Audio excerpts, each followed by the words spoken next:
to the Feed You podcast, giving you the real scoop on raising your business to new heights. Expert education, inspiration, and motivation to fuel your purpose, your passion, and your profits. Here's your host, Elisa Connor.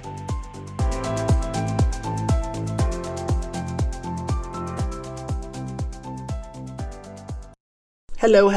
Welcome to the Feed You podcast. I am so excited about this week's episode. I actually have an interview with a Facebook ads expert, and she does such a great job in this interview breaking down Facebook ads to a really basic level.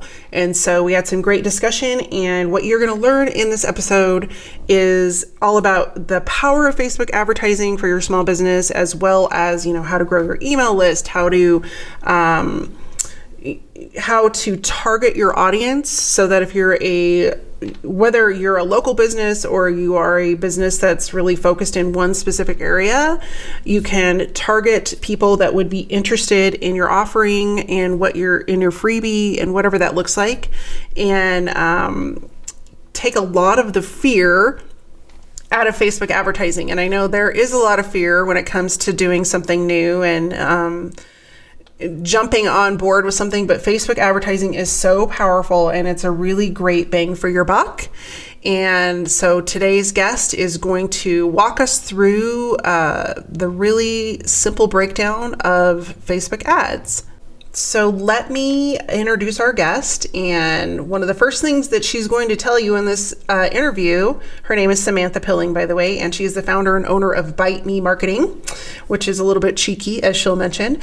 But one of the first things she's going to talk about in this episode is how important it is for you to know who your ideal client is. And so I want to let you know about a freebie that I've created to help you do just that. So if you aren't familiar with your ideal client, I recommend you go over and grab my new resource from elisaconnor.com/ideal client, which will walk you through identifying all of the key features of your ideal client, including who they are, what their problems are, how you can differentiate yourself, how to create what's called your USP, unique selling proposition, and really stand out from your competitors and know how to target in on your messaging, your marketing, and your success with the people that you want to work with.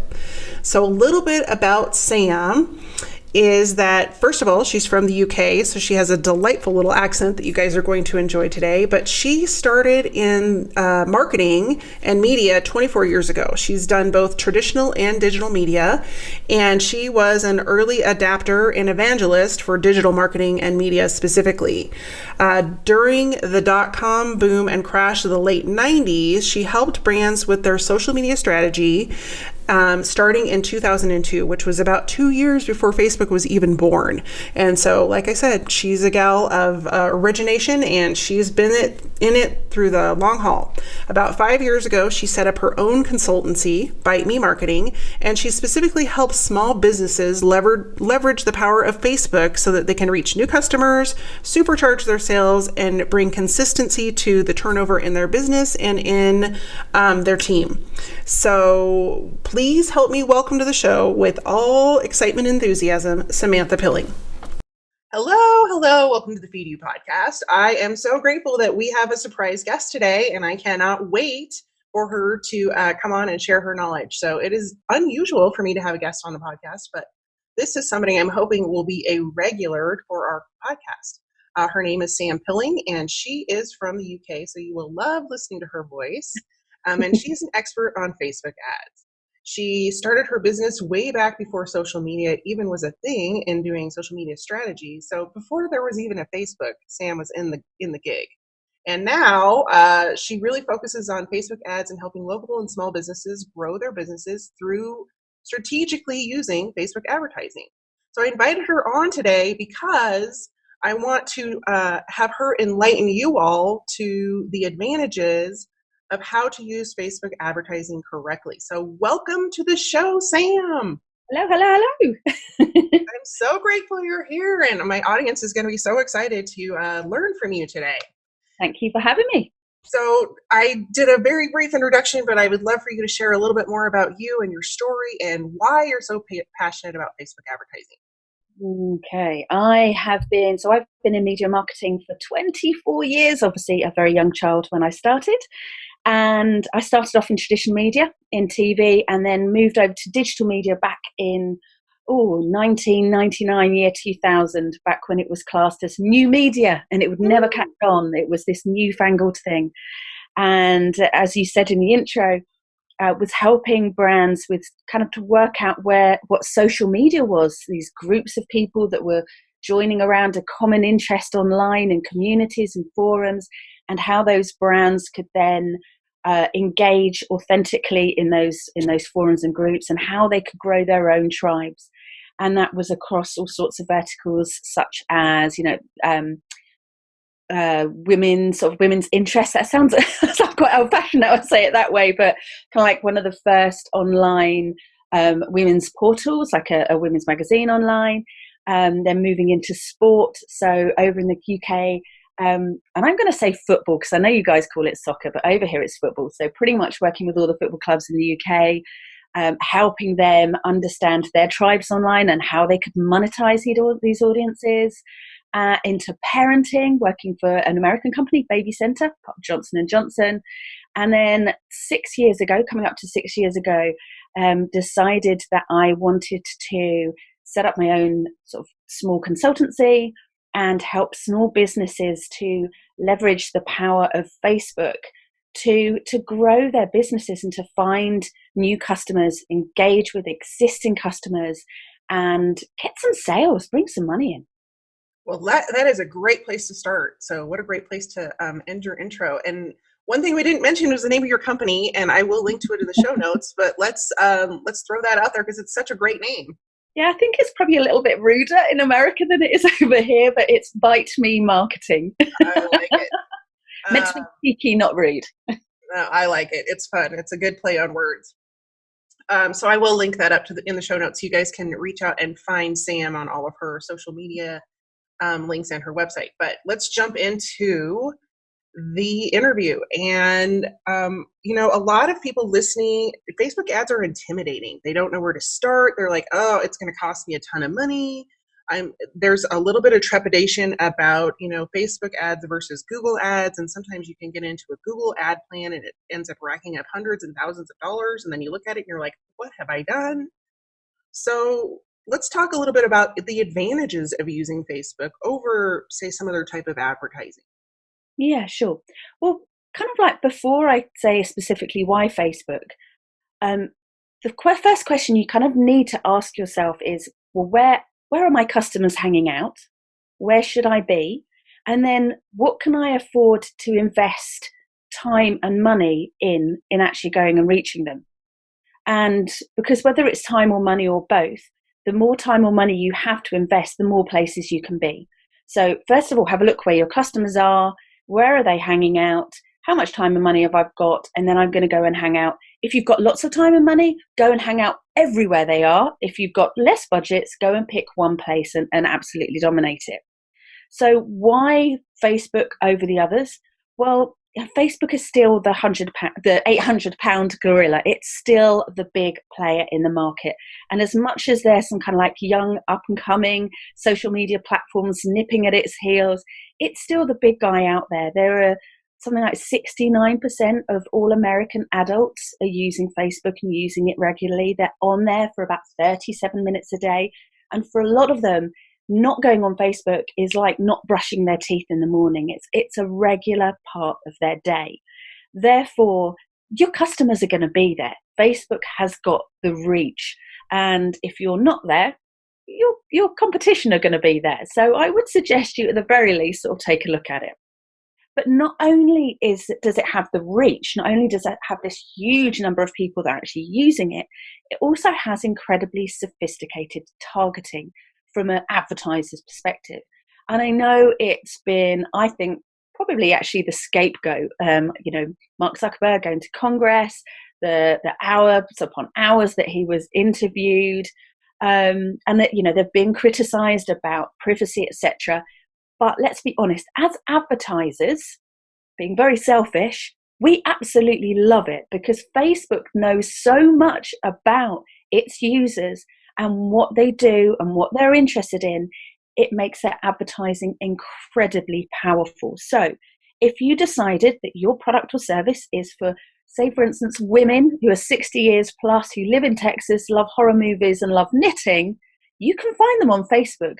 And I think you would struggle to find them anywhere else, that kind of level of accuracy. So Facebook has got the reach, it's got the targeting, and thirdly, for me, it feels like a more level playing field than a lot of other advertising is. Traditionally, if you were going to advertise on TV, you've got to have immense budgets for the production side and then the media buying. So you've got to be a big guy already to be advertising. Even press, to a certain extent, has always been sort of fairly expensive. You're getting returns, obviously that's fine, but it's always been fairly expensive. For me, Facebook feels like there's much more of a level playing field.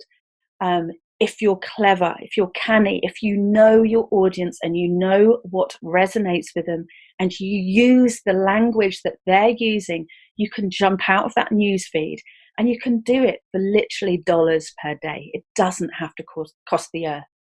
And I love that you gave an example of targeting, because something else that I think that we could touch on in Facebook ads is the ability to, if you aren't sure of your audience and you're trying to find additional things that they're interested in, Facebook gives you the power to do that. So if you know, like maybe your target market is 65 plus and they live in Dallas, Texas, but you don't know, you only have one interest, like maybe they want to lose weight, for example. You don't know anything else about them. Can you talk a little bit about how people could go and use Facebook to research more and learn more about their client? Yeah, well, there's a couple of things to say about that. First of all, there's a great tool on Facebook called Audience Insights, and that allows you to go in. It's a free tool to use, and you can go in and just put keywords in and then research, see how many people, first of all, how many people there are that follow that interest by region, by demographic, etc. But also then it will also Facebook suggests other Facebook pages that these people like as well. So it does open up, you can go and check out other Facebook pages as well. So it's a great research tool. However, what I'm going to say as a contradiction to that is the way that Facebook is moving is it wants to make it even more easy for advertisers to advertise with it. And the way the platform is going, and I would never would have said this 5 years ago, not even 2 years ago, we used to spend a huge amount of time doing audience research, putting together a great big long list of who we needed to target. The way Facebook has been going and continues to move is you almost need to give Facebook a bit of headroom and to give it a little bit broader audiences for Facebook to go and find people who are going to respond to your advertising. And when you do that, essentially Facebook wants your advertising to work. They've made an amazing amount of money from providing great advertising for small businesses and mopping up lots and lots of small ad campaigns that add up to billions of dollars. They want your ad to work. So if you give them a little bit more headroom, don't be too kind of obsessed with finding all of those keywords. By all means, do the research. Give Facebook a little bit of headroom. Let it go and find your customers for you. Awesome. And that leads me to my next question, which is, some people are intimidated to create an ad. They don't know what kind of ad, which ones do better.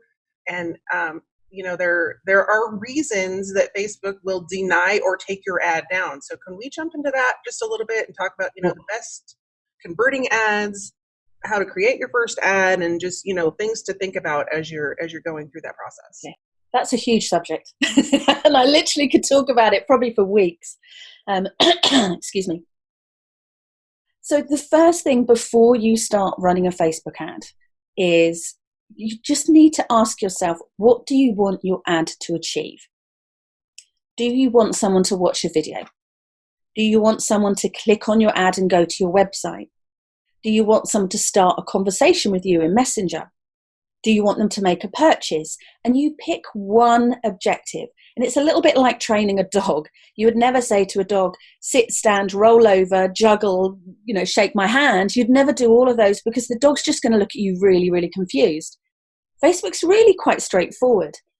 Understand what your objective is. Pick one objective that you want right now and tell Facebook that's what you want.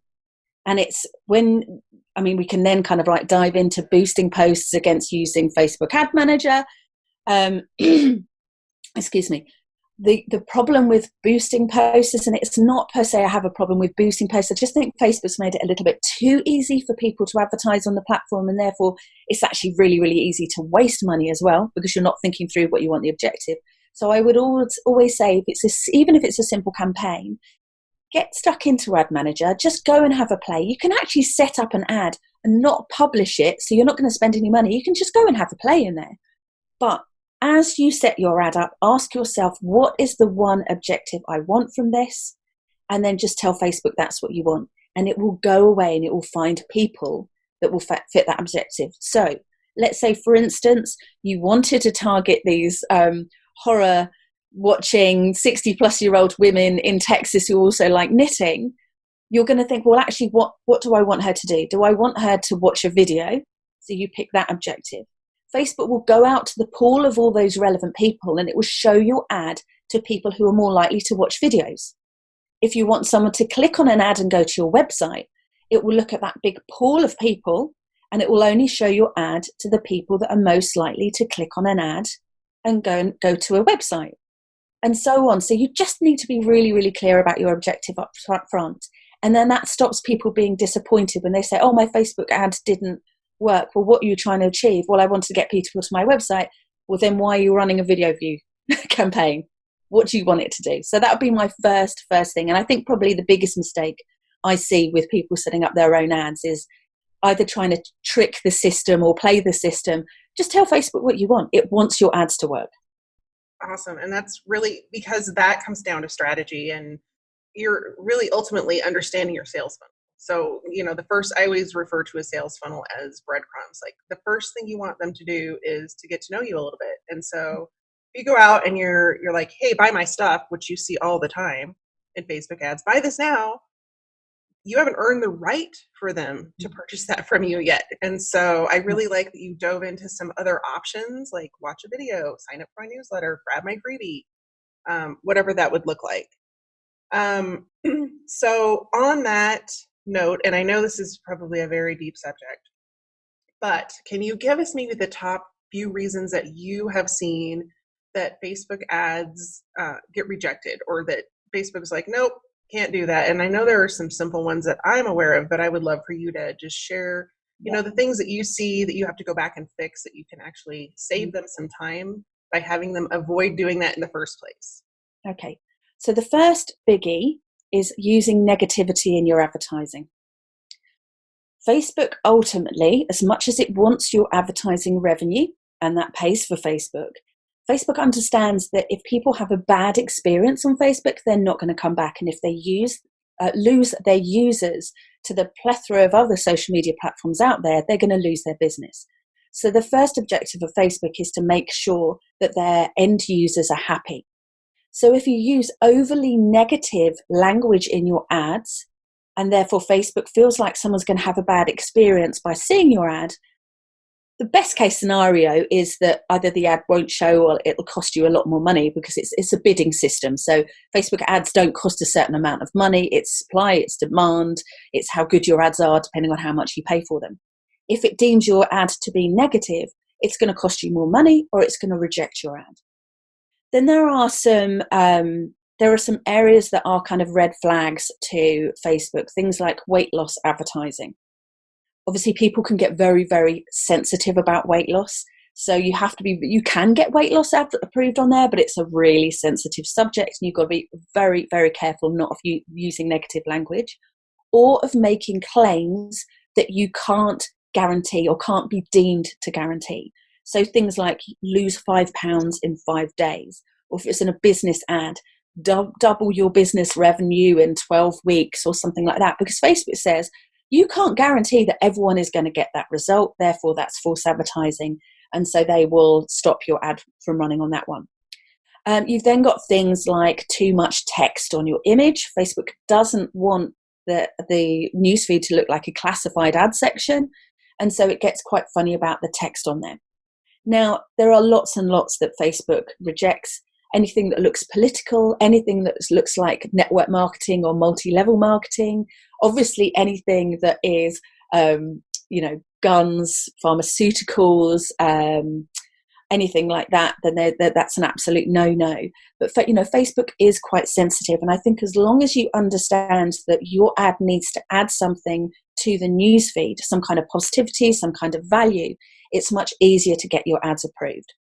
Now, the other thing to bear in mind is if you're a new advertiser, you're far more likely to get your ads rejected as well. And it could be you could have written a great ad that ticks all of the boxes, but you're a brand new advertiser and they're going to reject it anyway. Don't be afraid to ask for a review. Just because it's rejected, I mean, I run lots of Facebook ads and I quite often get Facebook ads rejected. I just put them into review and then within 12, 24 hours, they're normally approved. Very, very unlikely that they aren't. So don't be afraid just because it's rejected once. If you think it ticks all the boxes, don't be afraid to go back and ask for a review.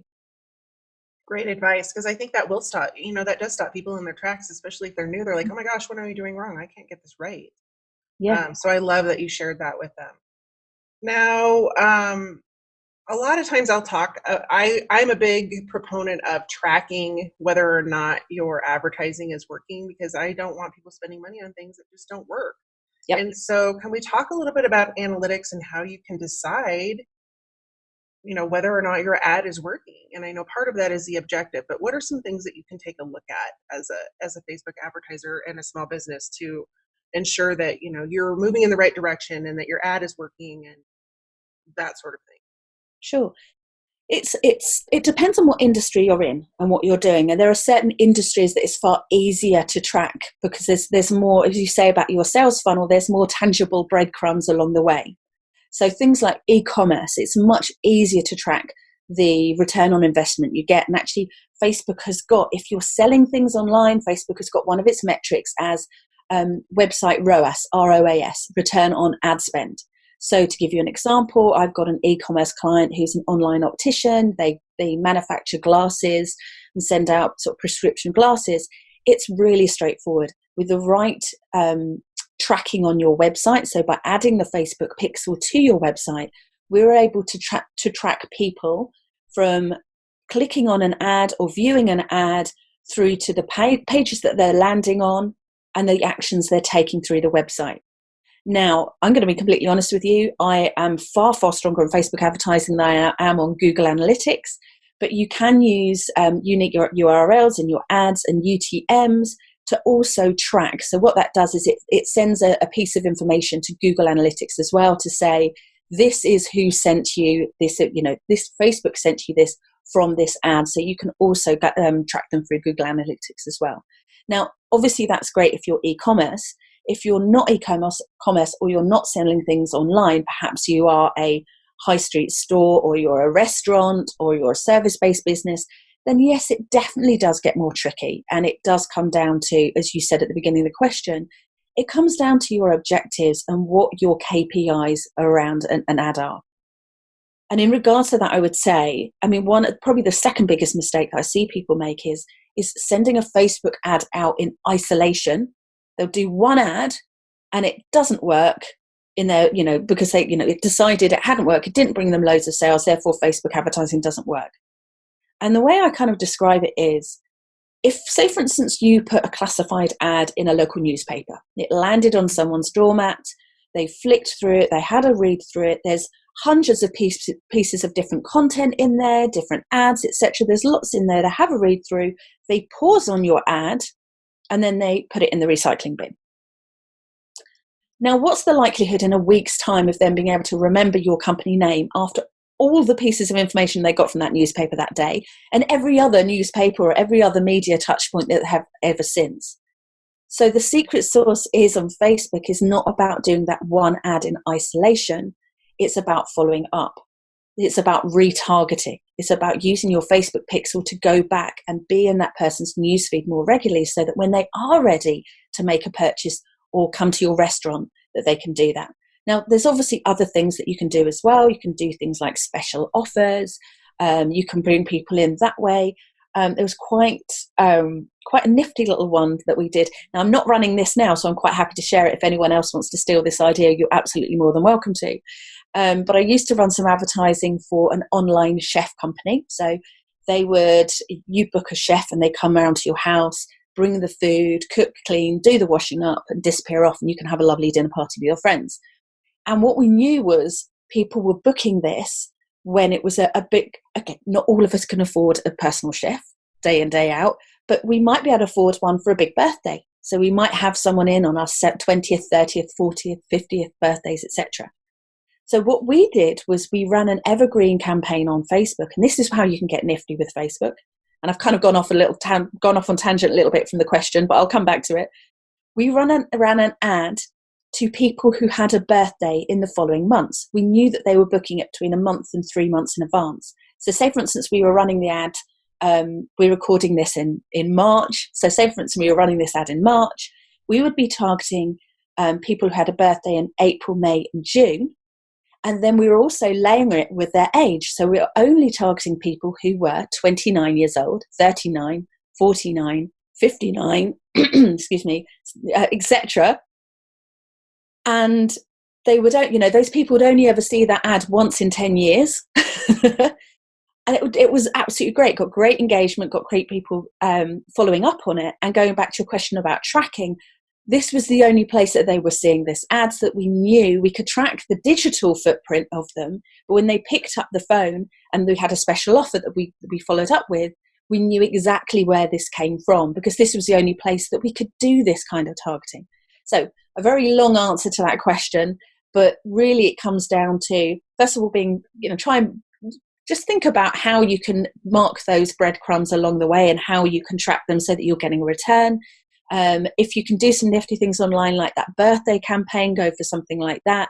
If you're a physical bricks and mortar, is there any special offers or a coupon or some secret password that they can come in and they get a free cookie with their coffee or something like that? That would be my advice on trying to track the actual effectiveness on the ad, on bringing people through the door.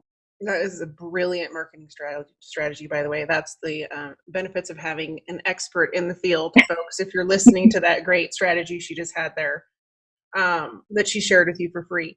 So we talked a little bit about the Facebook pixel, and I know in the past the Facebook pixel was a little bit confusing. So I know it's very easy to find and install now, but can we just talk a little bit about, some people may not even know what that term means. They may not know, what is the Facebook pixel? Where do I put it? How does it work? So can we just do kind of an overview of what that is, where they find it, and how it actually helps you track what you're doing? So essentially what the Facebook pixel is, it's a tiny piece of kind of invisible code that lives on your website, and it tracks people that come to your website. So it can track sort of general website visitors, but also you can tell Facebook pixel, you can identify specific events that you want to track as well. So say, for instance, you wanted to track people who went to a certain page or people who took certain actions. So easiest example is, again, in e-commerce. If someone views content, views different products, you can track them. If they then add it to their cart, you can track those people. If they initiate checkout, if they actually purchase, and that goes for whether it's a physical good or whether it's like a digital download or something like that. So essentially it's a piece of tracking. It's a tiny little piece of code that tracks people that come to your website. Now, why would you want to use it? Well, first of all, this is the secret sauce of Facebook. It does allow you to retarget people who've been to your website and taken a certain action. So great one of things like cart abandons, or people that have come to read a specific blog post or watch a video that's on your website. You can then retarget people with the next logical piece of content that moves them along that customer journey with you. Now, you generate the Facebook pixel within Facebook and the ad manager, and it's placed up. I'm not a web designer, but it's placed between your head tags on your website. You can either do that manually yourself if you use something like WordPress, or there's lots of plugins. One I was using very recently was called PixelCat, but I'm in no way affiliated to it, but it was very, very easy to use. But I would definitely recommend it to put it on your website. The sooner you get it on the website, the sooner you're collecting data of people that are visiting, so the sooner you can retarget. Perfect. And so we've mentioned retargeting a little bit during this interview, but I'm not sure. I think that's an area of confusion for people. They don't understand what retargeting is or the power of retargeting. So can we dive into that a little bit? Yeah, sure. It can be as simple as, again, going back into this analogy when I was talking about the newspaper ad and how you've got one ad in this newspaper, the person puts it in the recycling bin, and then they're trying to remember on kind of like memory recall a week later, they're not going to remember it. Well, can you imagine that ad, like magically, like the phoenix from the flames, coming out of the newspaper, floating out of your recycling bin and landing on your worktop, or even better, in your back pocket? Well, that's essentially what Facebook retargeting is. If someone sees an ad, engages with an ad, goes to your website, does something on your website, retargeting doesn't even have to be from your website. It can be from video views on Facebook. It can be from engagement on Facebook, but it means that you can get in front of them again. So it's not just hoping that they remember you a week later.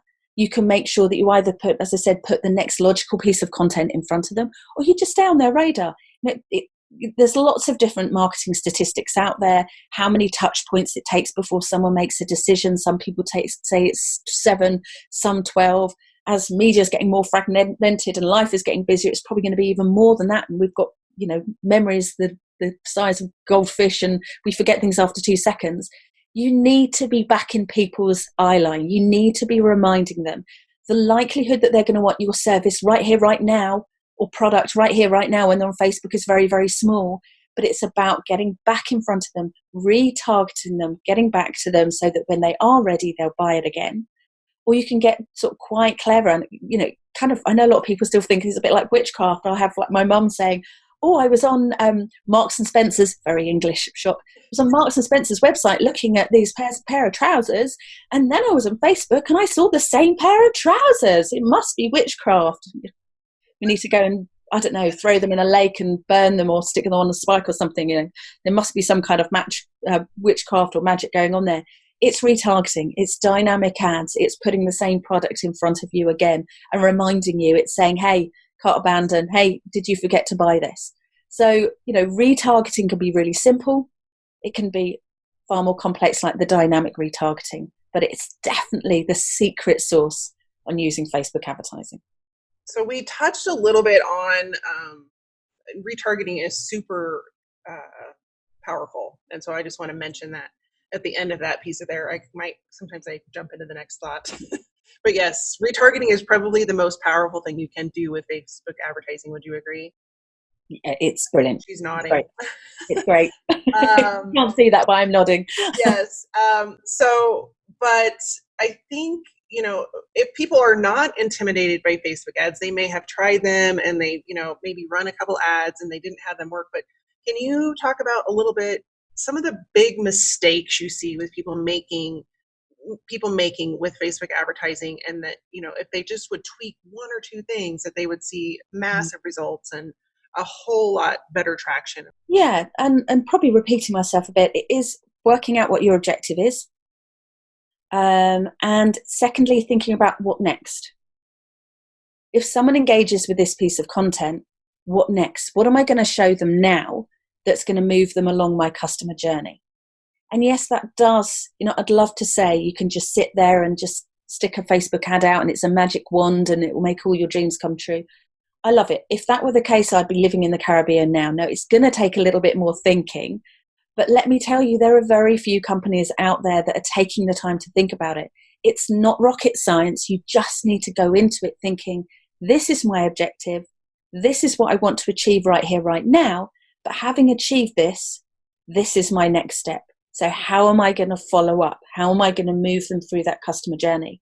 How am I going to start a conversation with them? How am I going to get them to download a coupon? Or how am I going to, how am I can bring them further along that journey? So I'm afraid it's not a simple answer. It's more of a theoretical prepare, know what you want to achieve, and then go and have a play. So could we walk through an example? Let's say here we have a lot of breweries here, which I assume is very similar to a pub, which you guys have. And so say you have a local pub and they're wanting to bring in people, within a 5-mile radius. what would be an ad, like what would that look like for them? So maybe their first ad is come in and get a free appetizer. People download that, they show it on their phone or whatever, but what's the next step in the advertising world? Okay, so obviously first up is the challenge of getting them through the door in the first place. And there's lots of things that you can be doing. You know, I talked about the chef, and you could just do sort of like a general birthday, get in front of them, say, hey, I know it's your birthday coming up, or, you know, kind of have to be careful about the language so it's not too stalkerish. But you can kind of to get them through the front door in the first place with special offers, etc. The next thing I'd actually say, and this is probably contradictory to what you think I was going to say, but I would definitely be looking at other touch points that I can connect with them on. So yes, can I get their data? Can I get their email? So can I add them onto an email list? Because email isn't dead. Okay, open rates are much, much lower than they were, but you know, it's not dead. The secondary benefit to having an email list as well is you can take your email list and you can upload it to Facebook and create a custom audience. So they might get a special offer or a Valentine's Day promotion or a Mother's Day, you know, special meal or something coming in their email inbox. They're doing lucky if they're getting a 20% open rate, but then they're also seeing the same promotion on Facebook as well. So even if they saw the email, they're getting a secondary touch point on Facebook as well. So it starts to feel kind of omnipresent. It starts to feel like, oh, everywhere I look, there's this great restaurant down the road, or I went for my birthday, and actually, isn't it your birthday coming up as well? So in answer to your question, yes, I would be looking to retarget them on Facebook, but I'd also be looking at other ways that I can connect with them as well. So it feels like in a very kind of gentle, consistent way, I am everywhere that they look. That's exactly what I wanted you to say. So thank you for going down the pathway there. Hurrah! And then the other thing I want to mention is that there are really multiple places on both Facebook and Instagram that you can advertise.